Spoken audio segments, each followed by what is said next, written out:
elements and work our way in from there. Cool. All right. Hey, thanks a lot for joining us today, and we really appreciate you. Let me start things off by saying my name is Casey. This is Savannah, and we operate with Diamond Head Home Inspections. So what we did for you today is going to be a non-invasive, non-destructive home inspection. What that means is we're not going to pick up any floorboards, not going to poke any holes in the wall, but we do have a lot of background experience and a lot of tools at our disposal to gather all this information for you.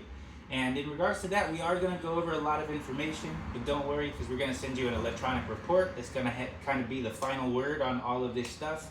And we will take you through the major elements for the walkthrough. There's going to be a lot of smaller elements that we can refer to the report for, and that'll be really good for the negotiation period with the way forward, as well as kind of taking a look back and understanding the quality of the house as it is today. Sweet. And if you have any questions, feel free to reach out and give us a call, and we'll get that taken care of for you. So I'm going to start you guys off with the main electrical panel. So on the right side of the house over here, this is where we're going to have our main electrical panel. I left it open so we can kind of get a good look at it in there for you today. So this is going to be our main breaker, and you're running 125 amps through the house. That's a pretty decent load for the house. So that's looking pretty good. You have space, and you should be able to run your electronics comfortably. And besides that, our wire is looking good. You do have thick copper service grounding, which is attached to a driven rod right here, so that's appropriate.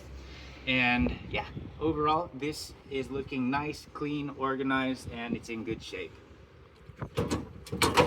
While we're on this side of the house, it is important to note that you do have what we call a zero lot line. So instead of having two really small yards on both sides of everybody's house, you have one full yard on one side of the house. So if you ever need to service anything back there, all you need to do is just work with the neighbor, and everything should be pretty smooth as long as neighbors are nice with you guys. Are there any components over there? Like the AC is on this side, Yeah, right? the condenser is going to be on the left side. As far as the components on this right side, the ventilation, the ventilation port for the microwave is going to be on this side, as well as the dryer vent. Okay. So on your zero lot line, you're just looking at about three vent caps, and that's about it. Cool. Yeah. And speaking of electronics, it's going to be where your sub panel is. So your sub panel, the first thing that stands out to me is how well organized it is. I do like to see well organized wires. That does kind of hint that the behind wall installation should be just about equally organized. So it is nice to see this looking right. But your service entry wires are braided aluminum. That's good.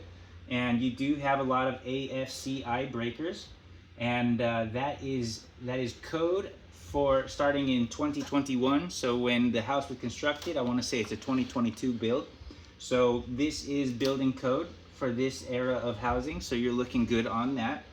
And your grounding wires are looking good.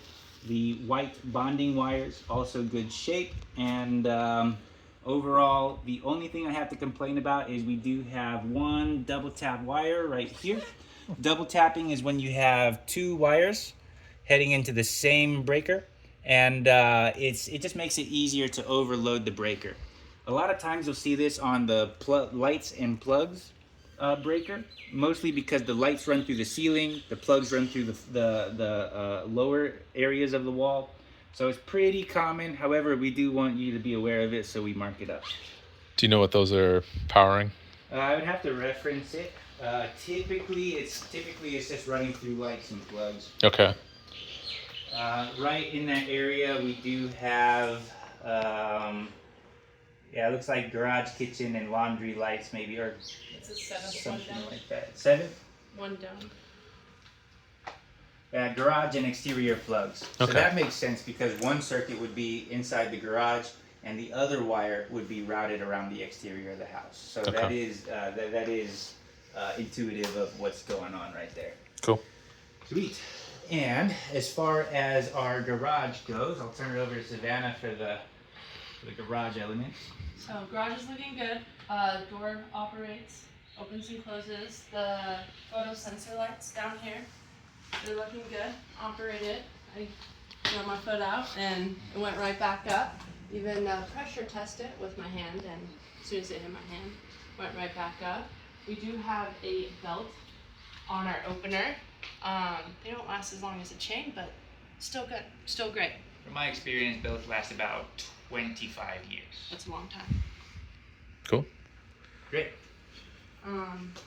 I haven't noticed any cracks or anything in the concrete or in the driveway. Looks like they put like a nice paint and seal on it. Yeah, a nice epoxy coating. Yeah. So this is looking very nice. Yeah. We do have our washer and dryer in here. I tested those. I ran them through a load with nothing in them, of course. Maybe I should bring my own under here. No, I'm just kidding. Everything's looking good. We do have our valves.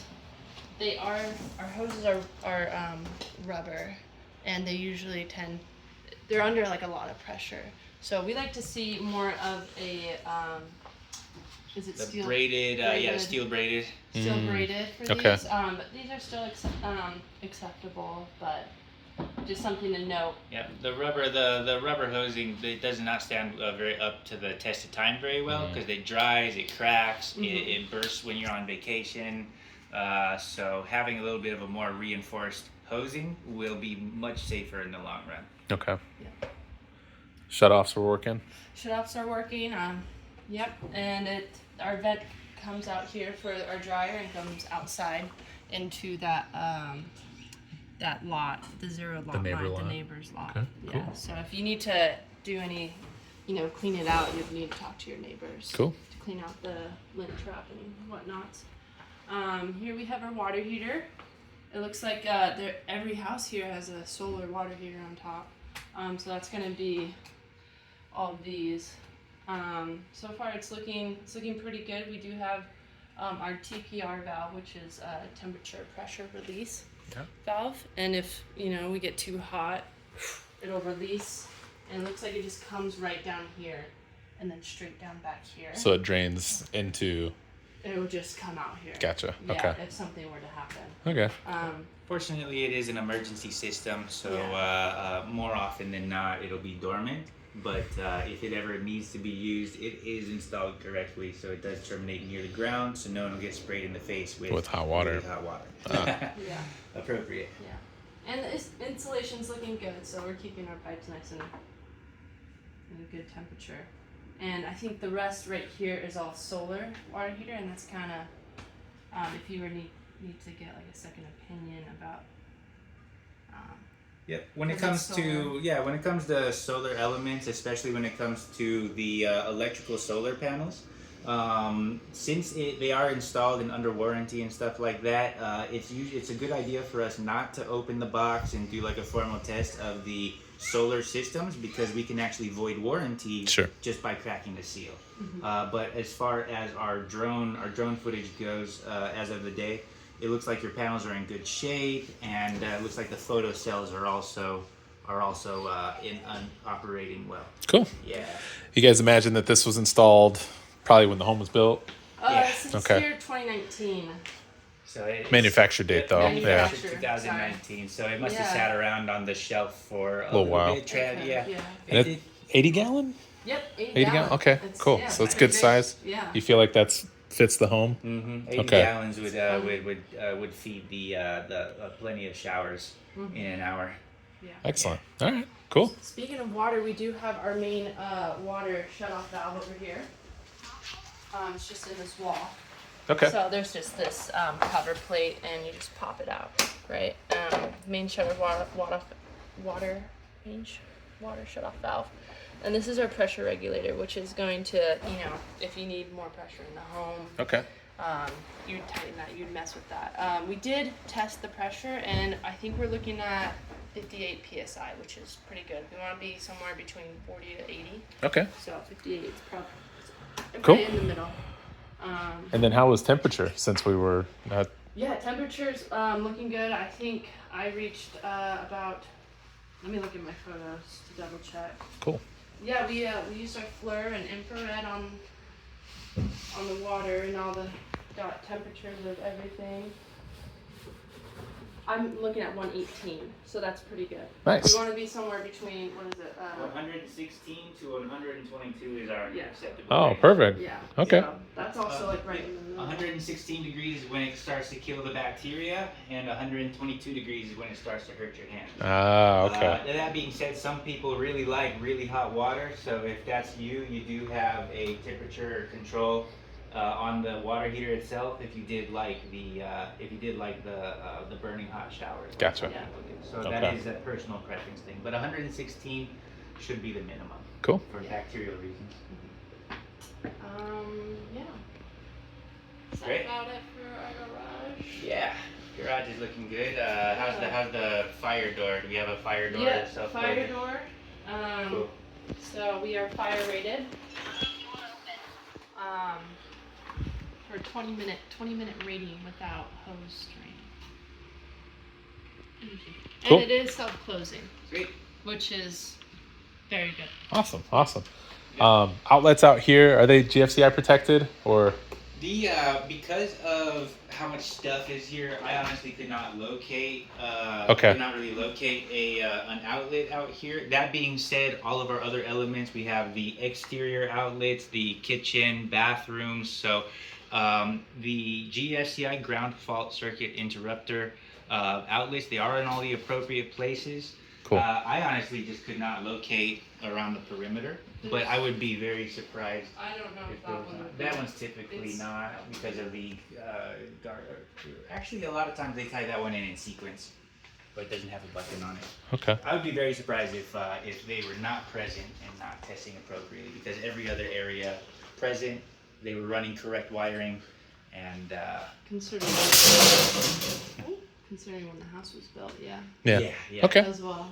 Cool. Luckily, luckily neighborhoods like these were very well regulated. Mm-hmm. Yeah. Sweet. And then we'll take you around the side over here while Okay. we have our shoes on. So, just a quick note about everything I'm about to talk about. Savannah was in charge of inspecting the exterior of the home, but at first glance, we do have good siding, good paint. And did you see anything of concern on the exterior? No, everything's looking pretty Great. shape. Sidewalk is nice, no common cracking at this time. Our columns are in good shape. Exterior door, nice and smooth. And we have our condenser. This is gonna be our air conditioner condenser. This thing is working just fine. And just note that we do have a little bit of rust buildup at beginning. It's not gonna change anything right away, but once rust begins, it can kind of spread to other elements and develop over time. So if you wanted to, it's just the screws right now. It's only the screws at this point in time. So if you change the screws out and then put a little bit of Rust-Oleum on it, it will inhibit the rust from spreading to the grill or anything like that. But that's more of a maintenance preventative measure I would recommend, but also this is not going to develop quickly or cause any trouble in the near future. But we do have our insulation is kind of getting cracked and dried, but it's normal. For some reason, our insulation does not work very well in the sun and the water, so I don't know why they still use it, but they do. And you are seeing a little bit of deterioration right here. But yeah, this is in good shape and it's working well. We're running appropriate temperatures inside, and we'll talk a little bit more about that once we get there. As far as our sprinkler system goes, you do have two zones. So over here is where you have your sprinkler system. This is going to be your irrigation shutoff valve. These are going to be your control panels for each zone, which is kind of nice. It's just cool because they're kind of isolated and they run their own systems. So very easy to operate, and the sprinklers are in pretty good shape. These are some of the better sprinklers I've seen. There's only a little bit of spraying on our columns and our condenser, but overall I do see a lot more inappropriate water directions in other systems. Your system is really well pressurized as well as directed. So just a couple of minor adjustments would go a long way, but it is in very good shape right now. Great. If you did want to fracture the video, you can turn the video off.